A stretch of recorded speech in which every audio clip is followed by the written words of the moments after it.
Hola oyentes de Radio Sefarad, bienvenidos una semana más a Por Israel en Voz, en el programa que recibimos a Israel Winnicki. Shalom. Shalom, ¿cómo están?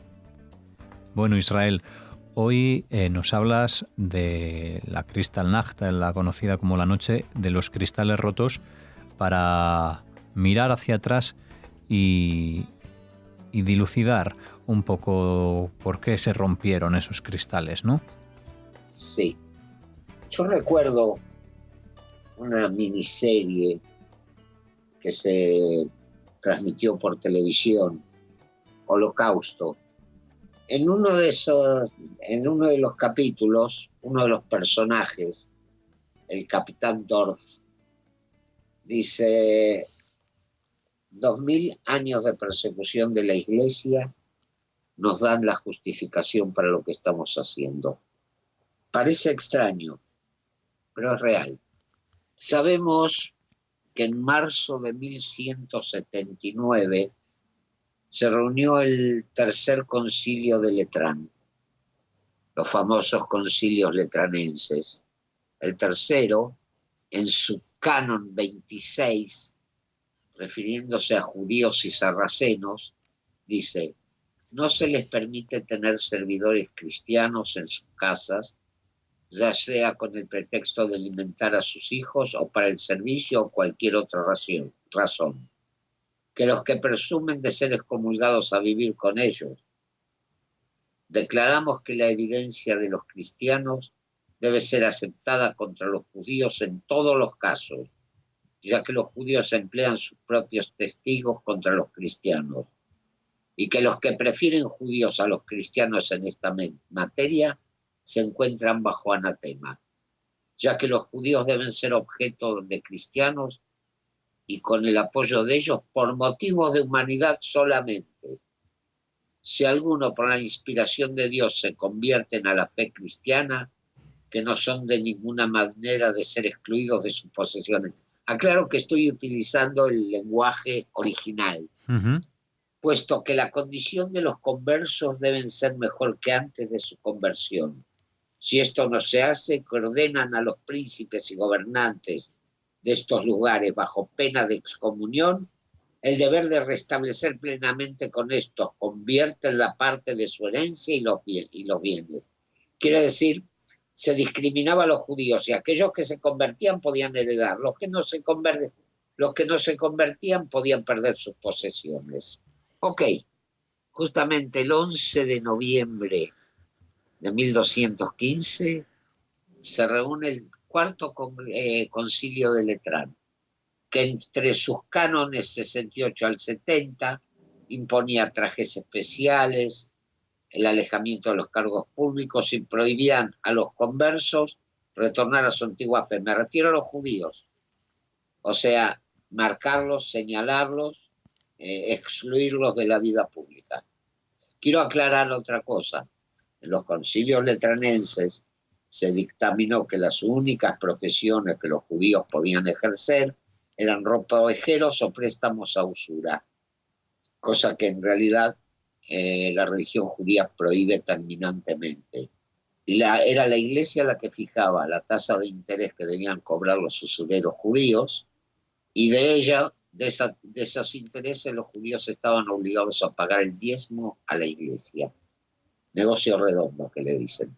Ahora bien, teniendo en cuenta estos cánones de los concilios letranenses, no es de extrañar que en septiembre de 1935 se promulguen en la Alemania nazi las leyes raciales. Primeramente, esas leyes en la Alemania nazi determinan la situación y definición, la determinación y definición de la situación racial de cada individuo residente en Alemania. Se seguía un modelo basado en la pureza de sangre, es decir, en la ascendencia racial, y no en religión o cultura. Y comenzaron las restricciones, se les prohibieron relaciones y matrimonios mixtos, privación de la ciudadanía alemana de los judíos, no podían ocupar cargos públicos, o ejercer ciertas profesiones como la abogacía y el profesorado. O sea, aplicaban los cánones de los concilios letranenses, en cierto modo. Los judíos no eran parte de la comunidad del pueblo alemán, se los privó de la nacionalidad alemana y se les prohibió adquirirla. O sea, no solamente el que ya tenía la ciudadanía alemana la perdió, sino que cualquier otro no podía pedirla. ¿Y cuál fue una de las consecuencias de esto? En 1938, por orden del gobierno nazi, una serie de judíos polacos que tenían ciudadanía alemana, no solamente fueron privados de esa ciudadanía, sino que también fueron expulsados violentamente a Polonia. Se les quitó, solo se les permitió sacar 10 marcos, no se les permitió llevar equipaje ni bienes, se les obligó a entregar joyas, se los despojó, en una palabra. Cuando cruzan la frontera polaca, los polacos no los quieren recibir, a pesar de que eran polacos, y quedan en la tierra de nadie durante un largo periodo de tiempo. Hombres, mujeres, niños, ancianos, sin atención médica. Las comunidades judías polacas se encargan de ayudarlos y poco a poco los van absorbiendo. Entre estas familias había una de apellido Greenspan, que tenía un hijo estudiando en París, Herschel. Cuando este chico se enteró de lo que estaba ocurriendo con su familia, consiguió un arma, fue a la embajada alemana y disparó contra un funcionario, Ernst von Rath, secretario de la embajada alemana. Von Rath fallece, Greenspan es detenido, después con la ocupación de Francia desapareció, porque él estaba en la cárcel, las SS lo tomaron y nunca más se supo de él. Y esta fue la ocasión aprovechada por Goebbels y Himmler para desatar una persecución contra los judíos, la llamada Noche de los Cristales, entre el 9 y el 10 de noviembre de 1938, que en realidad fue un tanteo de la reacción mundial. Aclaremos, fue para tantear qué era lo que iba a ocurrir. 91 muertos, 30.000 detenidos y enviados a campos de concentración, más de 1.000 sinagogas quemadas, 7.000 tiendas fueron destruidas o dañadas, se impuso una multa de 1.000 millones de marcos a los judíos, se ordenó que las compañías de seguros no pagaran los seguros de aquellos damnificados y esperaron la reacción mundial.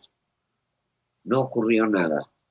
El mundo sí, hubo manifestaciones de protesta, el embajador de Estados Unidos se retiró, pero no cortaron las relaciones diplomáticas. Nada. Esto envalentonó a los nazis. Fueron apretando aún más el nudo en el cuello de la comunidad judía alemana. Y los pocos que pudieron escapar fueron afortunados. En 1939 se produce el famoso viaje del barco San Luis, que demuestra a los nazis que a nadie le importan los judíos, porque no se permitió que se embarcaran en ningún puerto. Se produce la conferencia de Vián para tratar el tema de los refugiados judíos. Todo se disuelve en discursos. En síntesis, la famosa Noche de los Cristales Rotos, llamada así por los vidrios de los escaparates de las tiendas judías, no fue nada más que consecuencia de aquellos concilios de la Edad Media, y fueron también muestra de que el mundo muchas veces prefiere mirar para otro lado cuando una minoría es atacada. Y eso lo estamos viendo también en nuestra época, no nos olvidemos.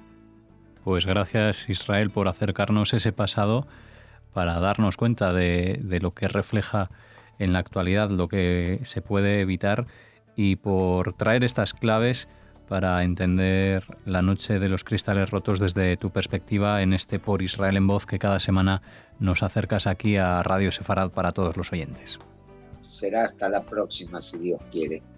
Muy bien, nos despedimos así y les recordamos que pueden acceder a la página web www.porisrael.org.